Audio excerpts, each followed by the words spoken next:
Hello guys, स्वागत है आप सभी का बाबुल राणा ब्लॉग्स में। आज तो मैं आपको ना मोटिवेशन के बारे में बात करने वाला हूँ, ना ही किसी और वीडियो में। आज की वीडियो में मैं बात करने वाला हूँ एक ऐसी मूवी के बारे में जिस मूवी ने सबका दिल जीत लिया है। हाँ गाइस, आज मैं एक लालो के बारे में बात करने वाला हूँ, जो आप बच्चे बूढ़े सबके साथ देखने जा सकते हो। ये मूवी इतनी बेस्ट है ना गाइस, चलिए इसका देखते हैं ट्रेलर। और चैनल को अभी तक आपने सब्सक्राइब नहीं किया तो सब्सक्राइब कर दीजिए और वीडियो को लाइक कर दीजिए गाइस। Thank you. साहेब, અમારી પાડોશી છે એન ઘરવાળો છે ને ઈ બેદી થી ઘેર નથી આવ્યો। શું કરે છે? રિક્ષા ચલાવે છે। બોલો સાહેબ, ક્યાં જવું છે? બોલો જુનાગઢ ફરવું ફેરાવ જુનાગઢ ફરવું 1500 થાય ફેરવી દે। બોલો નામ હું છે તમારા ઘરવાળાનું? લાલુ। જો આ હે ને ડામો કુંડ તમારો ને આ ગિરનાર હિમાલય કરતા જૂનો ને આમ હે ને ઉપર પીપળો હે પ્રાચીન।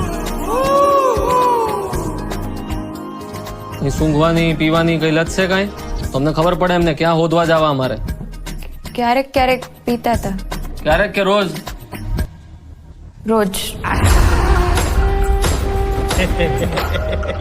નાની રગઝગ થઈ હતી। ફોટો પાડી આપું તમે? હા અહીં ઉભા રહ્યો આયા ઈ રાત પછી પાછા નથી આવ્યા।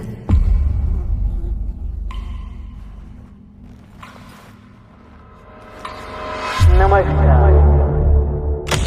સંસારનો આ નિયમ છે કે આપણે સૌએ કંઈક તકલીફો જોવી પડે। આયા હું હે ને ગઈકાલે આવ્યો તો ને ભરાઈ ગયો તો આ કોકને મોકલો આયા હે ને લોક મારેલું હે ભાઈ। કંઈક ને કંઈક પ્રયત્નો કરતા રહેવાના। પ્રભુ તમે ક્યાંથી આવ્યા? હું તો અહીંયા ખાલી ગાયોનું ધ્યાન રાખવા આવ્યો। એક દારૂડિયાની લાશ મળી છે, મોઢું વળતાતું નથી। તમે જેના દારૂડિયો કહો છો ને, ઈ મારો દીકરો છે હો સાહેબ। એ મારા ઘરે 5 વર્ષની દીકરી હે, બાયડી રાહ જોતી હશે। કાઢો મને, કાઢો કાઢો રે, એ કાઢે અંદર લાશનું મોઢું બતાવી દે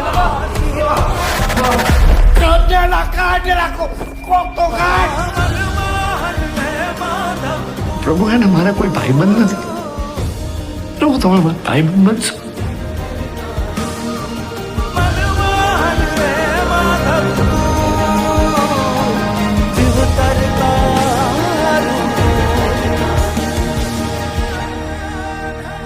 તમને ખબર છે એવું કહેવાય છે કે કૃષ્ણ ભગવાન એમના ભક્ત નરસિંહ મહેતા માટે 52 વાર અહીંયા આવ્યા છે જુનાગઢ।